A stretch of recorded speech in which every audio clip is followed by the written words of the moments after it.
How you doing, YouTube? Matt Massa Beer Reviews back with lots of stuff going on time in the form of, it's Amherst Brewing. This is their, collab with Hangar Pub and Brewery, I assume? We'll see. We'll read into it. This is a toasted coconut cream coffee porter. Collaborations, a beer with Shelburne Falls coffee, brewed with malted oats, chocolate malt, Shelburne Falls coffee roasters, toasted coconut cream coffee. Not as much as I thought was going to be in this beer. I didn't read the whole thing. That's on me. 6%, so it's not a huge beer. Amherst Brewing. It says Hangar Pub and Brewery. In the past 2 decades have taught us anything. It's enthusiasm and experimental lead to bold new flavor and satisfied customers.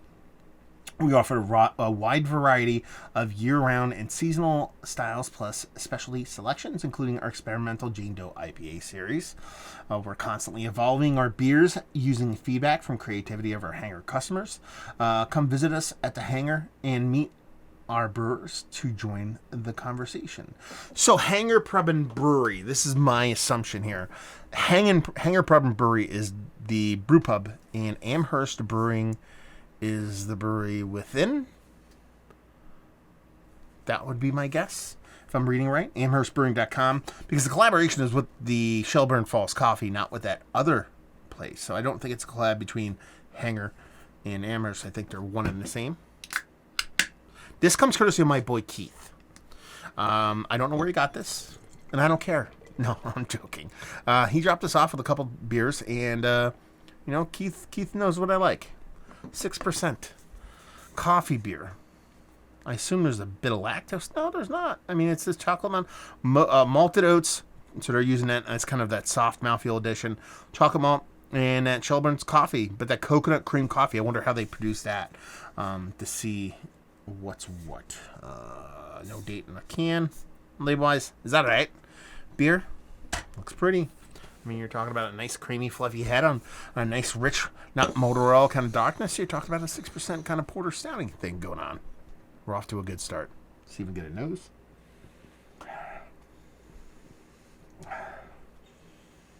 Okay. So, I got the sniffles. I don't know where that came from. This smells like it has coffee and cream in it. It does. So that's that coconut cream coffee. It definitely smells like it has lactose in it. So that coffee has to be very kind of vibrant when it comes to that kind of creme coconut kind of thing going on for it to impart in the beer itself. Sure, you have that heavy oat addition. That's going to add to that. You don't get to this level of kind of confectionery without that. So you're telling me right now that this is a core 4 beer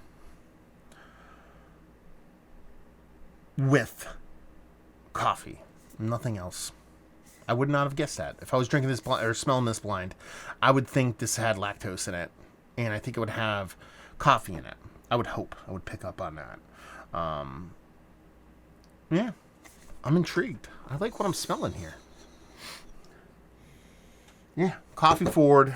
Get a little bit of soft roasted malts in there. Nothing too crazy. Comes off a little bit of lactose vibes. I'm not going to sit here and say I'm getting coconut, but I can talk myself into it. Coffee, stout, lactose. Let's dive in. Cheers.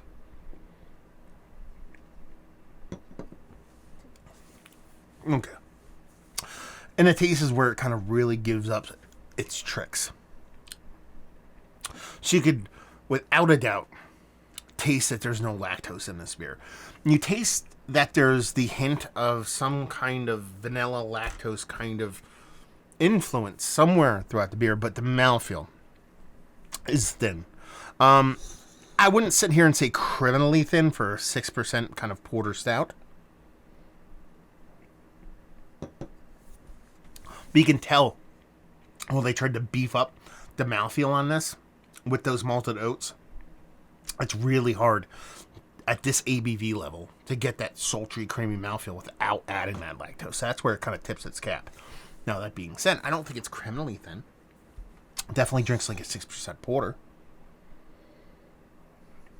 It's got a really nice roasted malt component and roasted coffee component that merges into one and comes off really nice across the board. It's probably the leading characteristic for me, even though that sweetness from the echo of lactose, the echo of milk, that echo of coconut from the coffee is omnipresent. It's there. You can't miss it.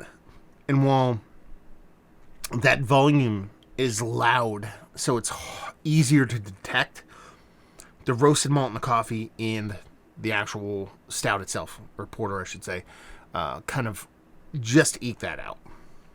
Which means it's got a really nice balance to it when it comes to that. And that's kind of one of the coolest things about the beer. It's the balance between the coffee and the balance of the coffee with the adjuncts in the coffee and the way they play inside the beer. So it's not one of those things where you're adding coffee to a beer and then you're adding coconut and then you're adding kind of like a lactose kind of component to it, like a vanilla kind of component to it.